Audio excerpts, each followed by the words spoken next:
सार्थ श्री ज्ञानेश्वरी अध्याय 18 ओवी अर्थ ओवी 1353 श्लोक 65 मन्मना भव मद्भक्तो मद्याजी मा नमस्कुरु मामे वैश्यासी सत्यम ते प्रतिजाने प्रियोसी मे.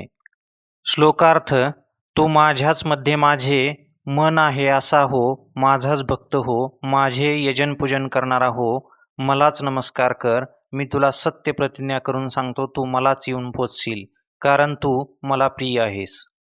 भगवान श्रीकृष्ण म्हणतात, अर्जुना, तू आपल्या बाह्य शारीरिक, इंद्रियक आणि आतील मानसिक होणाऱ्या साऱ्या व्यापारांना सर्व व्यापक जो मी मला विषय कर.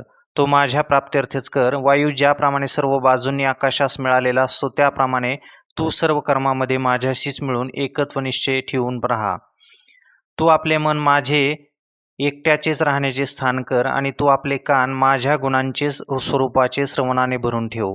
आत्मज्ञानाने युक्त पवित्र असलेले जे संत, ती माझीच रूपे आहेत.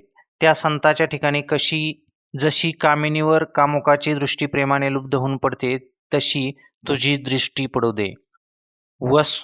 वस्तुमात्राच्या वस्तीचे आश्रयस्थान जो मी, त्या माझी जी निर्मळ चांगली नामे, ती स्वतः जागण्याकरताच तो आपल्या वाणीच्या वाटेला लाव, वाणीत धारण कर. तसेच हातांनी करावायची जी कृत्य किंवा पायाने चालणे इत्यादी सर्व क्रिया माझ्याच उद्देशाने होतील असे कर.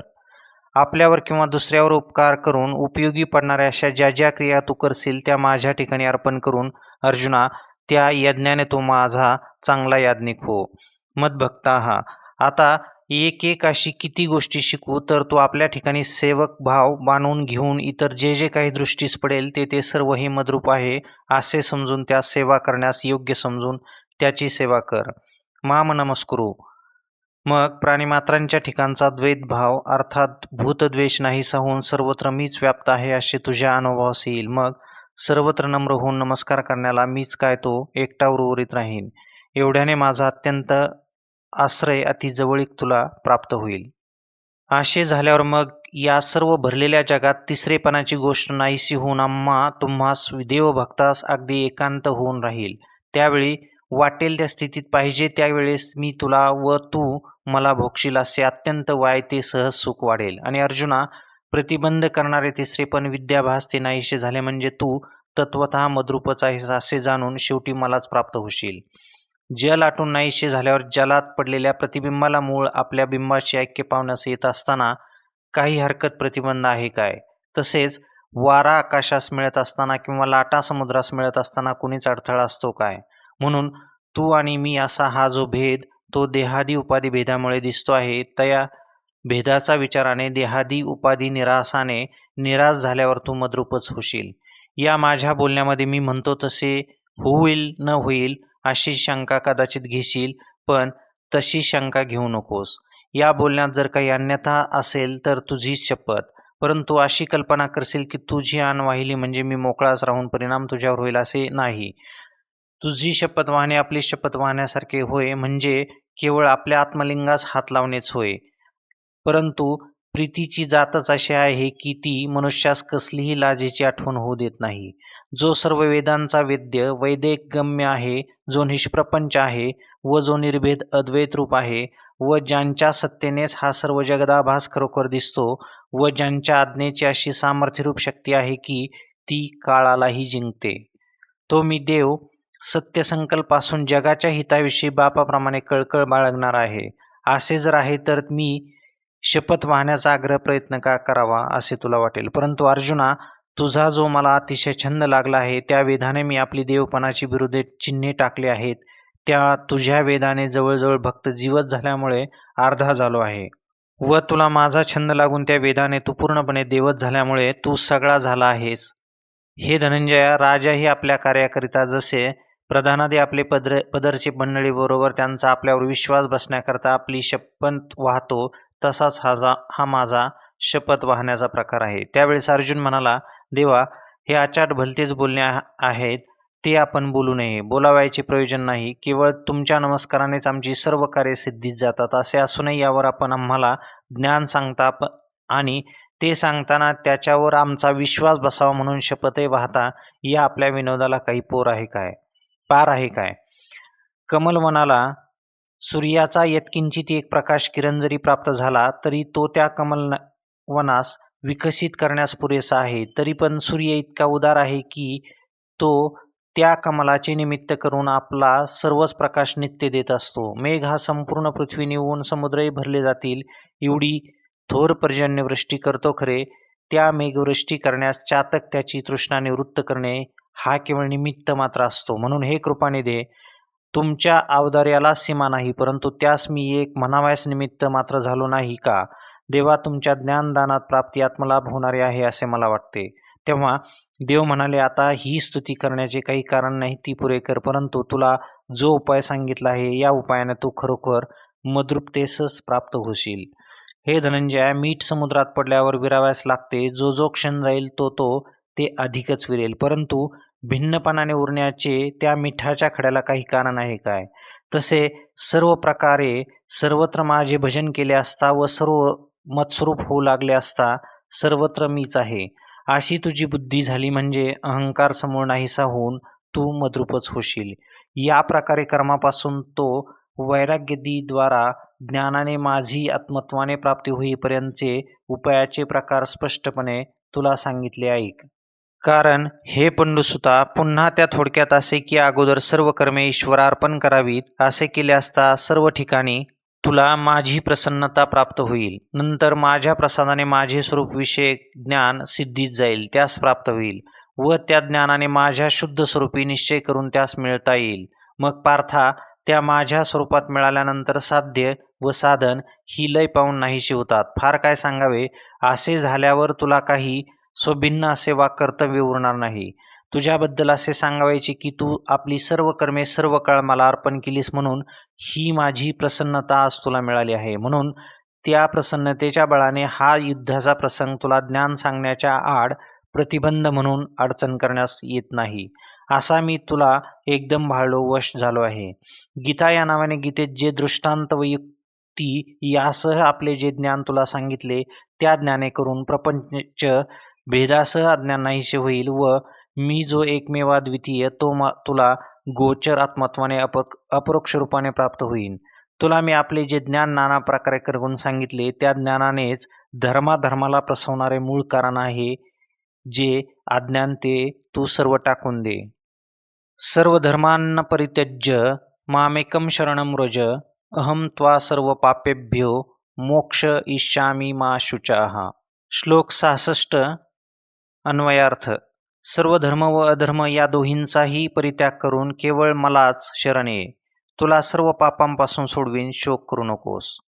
आशा जशी दुःखास प्रसवते, निंदा जशी पापास प्रसवते, दुर्भाग्य जसे दैन्यास प्रसवते, तसे स्वर्ग व नरकास सुचविणारे ते प्राप्त होण्यास साधनाभूत जे धर्म अधर्म त्या धर्माधर्मात जे अज्ञान प्रसवते ते अज्ञान या ज्ञानाने समूळ नाहीसे करून टाक.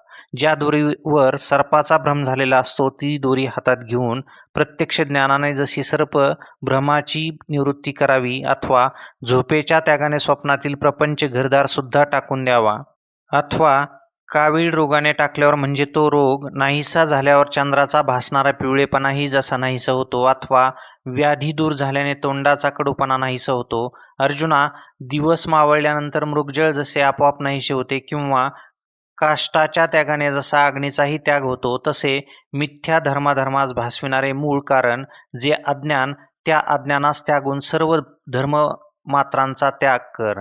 जसे निद्रा व तिच्यापासून भासलेले स्वप्न या सुद्धा निद्रा गेली म्हणजे मनुष्य आपला आपण एकटा उरतो, त्याप्रमाणे मग ते अज्ञान नाहीसे झाले म्हणून मी सहजच एकटा उरेन.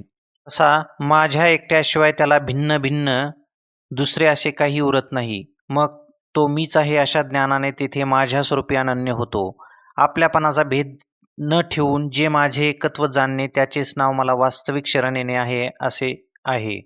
जसे घटोपाधीने घटाकाश वेगळे दिसते व घटाकाश झाल्यावर ते महाकोशात ऐक्याने प्रवेश करते, वर सांगितल्याप्रमाणे तू मला शरण येणे कर. वस्तुता मूळचे ऐक्यच आहे. सुवर्णाचा मणी जसा सुवर्णाशी शरण येतो एकरूप असतो, अथवा पाण्याची लाट जशी पाण्याशी शरण येते एकरूपाने असते, अशा रीतीने हे धनंजया तू मला एकरूपाने ऐक्यबोधाने शरण ये. या वाचून म्हणजे ऐक्यरूप शरण येण्या वाचून वड वानल समुद्राला शरण आला खरा, पण तो समुद्रात समुद्राहून भिन्न राहत असल्यामुळे जसा अंशतः समुद्रात जाळून नाहीसा करतो, तसा मला शरण येऊन माझ्याशी द्वैतभावाने वागण्याचा विरुद्ध मार्ग टाकून दे. मला शरण यावायचे व पुन्हा जीवाभावाने वेगळे राहावायचे, अशा या बोलण्याची त्याच्या बुद्धीला लाज कशी वाटत नाही, म्हणून त्या बोलण्याचा धिक्कार असो. हे धनंजया, एखाद्या राजाचे जवळ एखादी यत्किंचित बटीक असते, तिचा त्या सामान्य राजाने अंगीकार केला तर ती त्या राजाच्या बरोबरीची होते. मग मी जो विश्वाचा ईश्वर, त्या माझी भेट होते आणि जीवदशेचे ग्रंथी मात्र सुटत नाही, असे हे अमंगळ भाषण कानावर ऐकू देखील येऊ देऊ नकोस. याकरिता मी होऊन मग माझी सेवा भक्ती करणे हीच माझी भक्ती, सहज भक्ती होय. अशी सहज भक्ती या ज्ञाने करून प्राप्त होईल असे कर. मंथन करून ताकातून वेगळे काढलेले लोणी पुन्हा ताकात घातले तरी पण ते जसे काही केल्याने त्या ताकात मिसळत नाही, त्याप्रमाणे अद्वितीयत्व बोधाने तू मला शरण आल्यावर तुला धर्माधर्म हे सहजच मुळी बाधक लागणार नाहीत. लोखंड उभे खुंटीसाला अडकविले तरी त्याला गंज तांब चढते, पण तेच लोखंड परिसाच्या स्पर्शाने सोने झाल्यावर पुन्हा मातीत पुरून ठेवले तरी त्याला तांब अजिबात स्पर्श करीत नाही. लाकडाच्या घर्षणापासून काढलेला अग्नी पुन्हा जरी लाकडाच्या पेटीत कोंडून ठेवला तरी ती जसा तो कोंडून राहत नाही. अर्जुना, सूर्याला कधी अंधार भेटतो काय, किंवा जागृत अवस्थेत आल्यावर स्वप्न भ्रम दृष्टीस पडतो काय, तर नाही. तसे माझ्याशी ऐक्य पावल्यावर सर्व रूप असा जो मी, त्या माझ्या वाचून दुसरे काही करण्यास उरण्यास कारण आहे काय. याकरिता तू आपल्या ठिकाणी पाप पुण्याची किंवा धर्माधर्माची चिंता करीत बसू नकोस. खात्रीने तुझे पाप व पुण्य मीच होईन. सर्व बंधात घालणारे वा बंधात्मक असे जे पाप, त्याचे लक्षण म्हणजे माझ्याहून भिन्नपणाने उरणे हेच होय. ते भेदभावात्मक पाप ऐक्यरूप ज्ञानात नाश पावेल. हे विचारशील अर्जुना, मीठ उदकात पडले म्हणजे आपण नाहीसे होऊन ते सर्व जलरूप होते. अनन्य भावाने मला शरण येणारा जो तू, तुला मी त्याप्रमाणे तुझे सर्व काही होईन. हे धनंजया, एवढ्याने असे झाल्याने तू आपोआप सर्व बंधापासून सहज सुटलाच आहेस. म्हणून तू मला आत्मत्वाने यथार्थ प्रकाशून जाणून माझी प्राप्ती करून घे, म्हणजे मग मी सर्व बंधापासून तुला मुक्त करीन. याच कारणास्तव यापुढे तू धर्माधर्माची चिंता मनात बाळगू नकोस. एक अद्वितीय जो मी, त्या मला जाणून शरण ये. याप्रमाणे सर्व रूपे ज्याच्यामुळे रूपवान होतात, दृष्टीचाही जो दृष्टी आहे व सर्व देशांचे वस्तिस्थान अधिष्ठान आहे, असे जे भगवान श्रीकृष्ण ते बोलले. मग श्यामसुंदर मूर्ती जे भगवान श्रीकृष्ण त्यांनी आपला कंकणिक तो उजवा बाहू पसरून पुढे करून आपल्यास शरण आलेला भक्तराज तो अर्जुन त्याला आलिंगन दिले. त्या स्वरूपाला प्राप्त न होता शब्द व बुद्धी यास काखेत मारून वाचा ही मागे फिरली. असे जे काही एक बुद्धीला व शुद्ध शब्दाला अनाकलनीय ब्रह्मरूप परब्रह्मस्वरूप ते स्वरूप अर्जुनाला देण्याकरिता देवांनी जणू आलिंगनाचे निमित्त केले. त्यावेळी अर्जुनाचे हृदय व देवांचे हृदय एक झाले. देवांनी आपल्या हृदयातील ज्ञान त्यांच्या हृदयात घातले आणि देव व भक्त यांचे कल्पित उपाधिकृत द्वैत न मोडता अर्जुनास आत्मरूप केले. एका दिव्याने दुसरा दिवा लागला असता जसे दिव्याचे प्रतिती मात्र द्वैत कायम राहून प्रकाश दृष्ट्या ऐक्य मोडत नाही, तसाच प्रकार या आलिंगनाचा होऊन द्वैत न मोडता देवांनी पार्थाला आपले स्वरूपी मिळवून घेतले.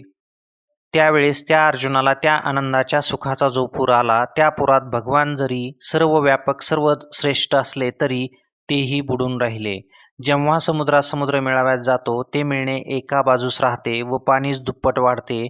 याशिवाय पुरवणीला आकाशात वर वाढते, आकाश घ्यावे लागते. तसे श्रीकृष्ण व अर्जुन यांच्या आलिंगनाचे प्रेम मिळणे ऐक्यप्रेम दोघांनाही आवरेनासे झाले होते, ते कोणी जाणावे. फार काय सांगावे, सर्व विश्व नारायणाने ओतप्रोत कोंदून भरले. याप्रमाणे वेदांचे सूत्ररूपाने असलेले मूळ आणि ज्याच्या सर्व अधिकारांचे एकमेव पवित्र स्थान म्हणजे श्रवण पठणाचा सर्वांना अधिकार आहे, असे पवित्र हे जे गीताशास्त्र ते श्रीकृष्णाने प्रकट केले. या ठिकाणी गीताशास्त्र हे वेदांचे मूळ आहे असे तुमचे बोधास कसे वाटले असे म्हणाल तर, ज्या कारणाने आमचे बोधास आले ती प्रसिद्ध संयुक्तिक कारणे सांगतो असे महाराज म्हणतात. तर ज्या ईश्वराच्या केवळ निश्वासात श्वासोच्छवासापासून वेदराशी पूर्वसिद्ध वेदाचे प्रकाशन करतो. जन्मास आले तो सत्य, प्रतिज्ञसी ईश्वर, स्वमुखाने प्रतिज्ञा करून बोलला. या कारणास्तव गीताशास्त्र हे वेदांना मूलभूत आहे, असे माझे म्हणणे योग्यच आहे. असे म्हणण्याविषयी आणखी एक कारण आहे, जे आपल्या स्वरूपाने नाश न पावतात, जेथे त्याचा विस्तार कार्यवर्ग लीन होऊन सूक्ष्म रूपाने अंतर्भूत होऊन राहतो, ते त्याचे बीज होय. जसा वृक्ष बीजामध्ये सूक्ष्म गुप्त रूपाने राहतो, तसा कांडत्रयात्मक अशेष वेद, कर्म, उपासना व ज्ञान गीतेमध्ये सूक्ष्म रूपाने आहे. म्हणून वेदांचे मूळ बीज गीता आहे असे मला वाटते व ते सहज स्पष्ट दिसत आहे. कारण जसे अलंकारागत रत्नांनी सर्वांग सुशोभित होत असते, तशी वेदांची तिन्ही कांडे गीतेमध्ये चांगले स्पष्ट उमटलेली आहेत. तीच वेदांची कर्माधिक 3 कांडे गीतेमध्ये कोणकोणते ठिकाणी वर्णन केले आहे ती डोळ्यांनी स्पष्ट दिसतील अशी आता दाखवितो, ती ऐक. तर पहिला जो अध्याय आहे तो गीताशास्त्र केव्हा व का प्रवृत्त झाले यांच्या प्रस्तावनेकरिता असा आहे. दुसऱ्या अध्यायात सांख्यशास्त्राचा अभिप्रायात्मक विचार म्हणजे ज्ञान विचार थोडक्यात प्रकट केले आहे. जे हे गीताशास्त्र ज्ञानप्रधान असून ते ज्ञान कर्माधिकांची अपेक्षा न करता मोक्ष प्राप्त करून देण्याविषयी एकटे समर्थ व स्वतंत्र आहे. एवढ्याच विषयांचा द्वितीय अध्याय सूत्ररूपाने आरंभ केला आहे. मग स्वरूपविषयक अज्ञानाच्या योगाने बांधलेल्या बंधात सापडलेल्या जीवास मोक्षपदावर बसण्यासाठी जो धर्मरूपी साधनांचा आरंभीचा उपाय कर्माचरण तो तिसऱ्या अध्यायात सांगितला आहे. कारण जे देहाभिमानात्मक बंधनाने बद्ध झाले आहेत त्यांनी निषिद्ध व काम्य कर्माचा त्याग करून विहित कर्मानुष्ठान करावे. तरी पण ते निराभिमान बुद्धीने न चुकता करावे. अशा रीतीने सद्भावनेने कर्माचे आचरण करावे. असा हा जो देवांनी तिसऱ्या अध्यायात निर्णय केला आहे तो या गीतेतील कर्मकांड आहे असे जाणावे.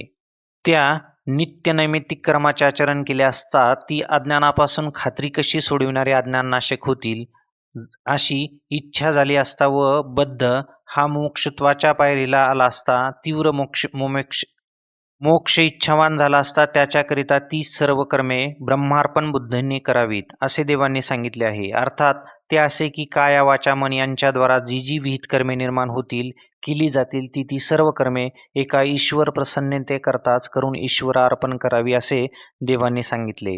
ईश्वराच्या ठायी कर्मयोगाने भजन व उपासना कशी करावी त्याचा प्रकार 4थ्या अध्यायाच्या शेवटीच्या भागात सांगण्यास आरंभ केला आहे. तो प्रकार 4थ्या अध्यायाच्या अखेरापासून तो थेट विश्वरूपाच्या 11वा अध्याय सर्व संपेपर्यंत कर्मे ईश्वरास अर्पून तद्वारा ईश्वराची भजन भक्ती कशी करावी हे सांगितले आहे. तेच गीतेत 4थ्या अध्यायापासून 11व्या अध्यायापर्यंत म्हणजे 8 अध्यायात उपासनाकांड देवताकांड आहे असे गीताशास्त्र सांगते. हे मी सर्व अडचणी आडपडदा दूर सारून येथे स्पष्ट सांगत आहे आणि ईश्वर प्रत्यर्थ केलेल्या निष्काम कर्मांनी तो प्रसन्न होऊन लाभलेल्या त्या ईश्वर प्रसादाने व श्री गुरु संप्रदाय प्राप्त असे जे खरे कोवळे ब्रह्मात्मैक्याचे ज्ञान उत्पन्न होते ते कोवळे अदृढ ज्ञान 12व्या अध्यायाच्या अद्वेष्टा सर्व भूतांना या श्लोकापासून अथवा 13व्या अध्यायातील अमानित्वम इत्यादी श्लोकापर्यंतच्या भागाने दृढ करावे असे विस्ताराने सांगितले आहे. म्हणून आम्ही 12वा अध्याय अंशतः हा ज्ञानकांडाचाच एक भाग गणला आहे. त्या 12व्या अध्यायाच्या आरंभापासून तो 15व्या अध्यायाच्या अखेरपर्यंत या 4 अध्यायात ज्ञानरूपी फल आणि त्याच्या परिपक्वतेची सिद्धी पूर्णतात याचे निरूपण केले आहे. म्हणून या 4 अध्यायांनी या गीता ग्रंथात ज्ञानकांड सांगितले आहे. अशा प्रकारे कर्म, उपासना व ज्ञानका या कांडत्रयाचे निरूपण करणारी ही गीता नसून एक लहानशा आकाराची गोजीरवाणी मूर्तिमंत श्रुतीच आहे आणि ती जणू गीता पद्यरूप श्लोकात्मक रत्नांची लेणीच त्याला लिहिली आहे. हे असो, अशी जी ही कांडत्रयात्मक गीतारूपी श्रुती मुमुक्षुने मोक्षरूपी जे एकच फल ते अवश्य प्राप्त करून घ्यावे असा गरजून नांगोरा पिटून सांगत आहे. त्या मोक्षाचे साधनीभूत जे ज्ञान, त्या ज्ञानाशी सदैव वैर करणारा जो अज्ञान वर्ग तो 16व्या अध्यायात सांगितला आहे. तो अज्ञान वर्गरूपी जो वैरी तोच आपल्या स्वरूपस्थितीच्या अंतिम साध्यापर्यंत पोचविणारा शास्त्ररूपी सांगाती घेऊन जिंकावा असा हा निरूप देवाने येथे सांगितला आहे. तोच या गीतेतील 17वा अध्याय होय. अशा प्रकारे पहिल्या अध्यायापासून तो 17व्या अध्यायाच्या अखेरपर्यंत देवांनी आपला निश्वासरूप श्वासापासून अनायासाने अभिव्यक्त झालेला जो वेद तो स्पष्ट करून विवरण करून सांगितला आहे. त्या सर्व एकूण 17 अध्यायातील संपूर्ण अर्थमात्राच्या तात्पर्यार्थाचा विचार सांगितला आहे तो हा शेवटचा 18वा अध्याय होय. हा सर्व अध्यायांच्या कलशस्थानी आहे. अशा प्रकारे 700 श्लोकांच्या संख्येने सिद्धयुक्त असलेला असा हा श्रीमद भगवद्गीता रूपी प्रबंध काव्यग्रंथ म्हणजे औदार्याने अधिक संपन्न व अधिक श्रेष्ठ होऊन अवतीर्ण झालेला मूर्तिमंत वेदच आहे असे समज. वेद मूळचा संपन्न तर खराच, परंतु त्याच्यासारखा कृपण दुसरा कोणीच नाही, कारण तो ब्राह्मण, क्षत्रिय व वैश्य या 3 वर्णांच्याच कानी लागला आहे. म्हणजे या 3 वर्णांनीच वेद ऐकावा अशी त्याची आज्ञा असून शूद्रांना वेदाचा अधिकार नसल्यामुळे त्यांच्याशी तो बोलत नाही. याशिवाय तर स्त्री शूद्राधिक जीव की जे संसार व्यथेने पीडित झालेले आहेत त्यांना वेदात ज्ञानप्राप्त्यर्थ रिघाव होण्याला अधिकार नाही असे निर्णयाने ठरवून ते उणे सोसूनही तो स्वस्थ बसला आहे. त्यावर महाराज म्हणतात, मला तर विचारांते असे दिसते की तो आपला मागील उणेपणा नाहीसा करून आपल्यास सत्कीर्ती मिळावी वाटेल त्यास सेवन करण्यास योग्य व्हावे या हेतूने हा वेदच गीतारूपाने प्रगट झाला आहे. कारण तो गीतेत आल्यामुळे वेद आता सर्वांना सेवन करण्यास सुलभ झाला नाही काय. पहा की गीतारूपी वेद हा अर्थाने मनात प्रवेश करतो, श्रवण आमिषाने कानात शिरतो व पठण जप आमिषाने मुखात वास्तव्य करून राहतो. किंवा या गीतेचा जो नित्यपाठ करणे जाणतो किंवा जो त्या पाठ करणाऱ्याच्या संगतीने असतो अथवा गीता लिहून ती पुस्तकाच्या आमिषाने जवळ बाळगतो, अशा एक ना अनेक निमित्ताने प्राणीमात्रा सरसकट संसाराच्या चव्हाट्यावर विशुद्ध मोक्ष सुखाचे सदावर्त वेद घालीत आहे. आकाशात वास विहार करण्याकरिता, पृथ्वीवर बसण्याकरिता अथवा सूर्याचे दीप्तीचा व्यवहार होण्याकरिता ज्याप्रमाणे या सर्वांना आकाश आधार आहे त्याप्रमाणे आपले सेवन करणाऱ्यांमध्ये उत्तम अधम ही निवड करीत नाही व सरसकट त्या सर्वांना मोक्षपद दान करून त्याने सर्व जगाला गीतासारखी शांत सुखी करते. एवढ्याकरिता आपल्या मागल्या निंदेला भ्यालेला जो वेद गीतेच्या पोटात शिरला त्यामुळे आता उत्तम कीर्तीला प्राप्त झाला.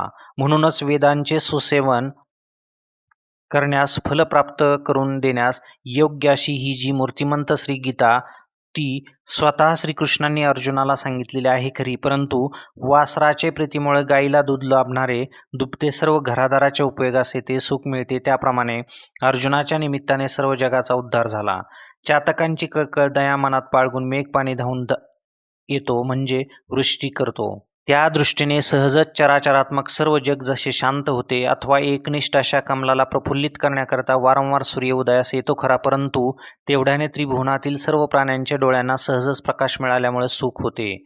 या न्यायाने श्रीकृष्णांनी अर्जुनाच्या निमित्ताने गीता प्रकाशून केवळ अर्जुनाचेच नव्हे तर सर्व जगाचे जन्म मरणरूप संसारा एवढे मोठे ओझे दूर केले.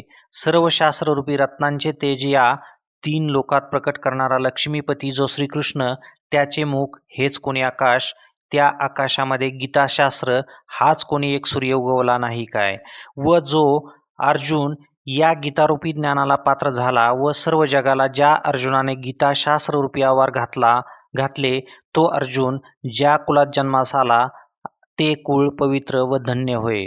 मग त्या सद्गुरू श्रीकृष्णांनी पार्थ आपल्या स्वरूपामध्ये मिसळून जात होता ते जे मिसळणे त्यास परद्वैत भावावर आणले. नंतर ज्या आत्मज्ञानाकरिता गीताशास्त्र सांगितले ते त्यास कितपत पटले आहे हे पाहण्याकरता अर्जुनास भगवान म्हणतात, तुला आम्ही गीताशास्त्र सांगितले ते तुझ्या अंतःकरणाला पटले का, म्हणजे यथार्थ समजले का. तेव्हा अर्जुन म्हणाला, हे देवा, आपल्या कृपेने मला हे गीताशास्त्र समजले. यापुढे गीताशास्त्राचा संप्रदाय सांगतात, हे धनंजया, ठेवा ऐश्वर्य प्राप्त होण्यासाठी भाग्य असावे लागते, परंतु जोडलेला ठेवा भोगण्याचे भाग्य क्वचितच असते.